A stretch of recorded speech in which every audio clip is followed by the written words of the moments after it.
بلوچستان کے سالانہ بجٹ میں صحت کے شعبے کی ترقی کے لیے سب سے زیادہ فنڈز مختص کیے جاتے ہیں۔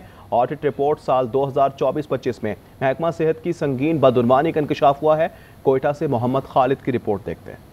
بلوچستان میں کرونا وبا کی روک تھام کے تحت اسپتالوں کی بہتری کے نام پر اربوں روپے کے میڈیکل آلات مشینری خریدی گئی، لیکن ناقص منصوبہ بندی، ادھورے انفراسٹرکچر اور غیر سنجیدہ رویے کے باعث یہ سامان آج تک نصب نہ ہو سکا۔ صرف آئی سی یو اور آکسیجن پلانٹ پر 279 ملین روپے خرچ ہوئے، لیکن متعلقہ عمارتیں مکمل ہی نہ ہو سکیں۔ اندرون صوبہ بھی قیمتی مشینری بیکار پڑی ہے۔ اس کے باوجود ناقابل یقین طور پر مزید 5.5 ارب روپے کا طبی سامان خریدا گیا اور مکمل ادائیگی بھی کر دی گئی۔ یہ انتہائی غیر ذمہ داری، ناقص حکمرانی اور عوامی مسائل کے ساتھ سنگین مذاق تھا۔ میں آپ کو کہہ رہا ہوں اویلیبل نہیں ہے، یہ بات دکھا رہا ہوں۔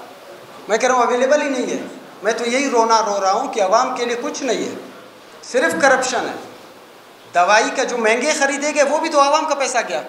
پہلے اگر ایک دوائی سے 10 بندوں کا علاج ہوتا تھا ایک ریٹ کے اندر، اب اسی سے 2 بندوں کا علاج ہو تو 8 بندوں کا تو دوائی تو ضائع ہو گیا۔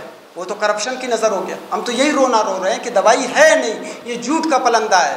جو دوائی ہے وہ 3 مہینے نہیں چلنے والی ہے۔ دوسری جانب وزیر صحت بلوچستان دعوے کرتے ہیں کہ انہوں نے صحت کے شعبے کو صحیح سمت میں لانے کے لیے اصلاحات کا عمل شروع کر رکھا ہے، لیکن بہتری اور تبدیلی میں وقت لگے گا۔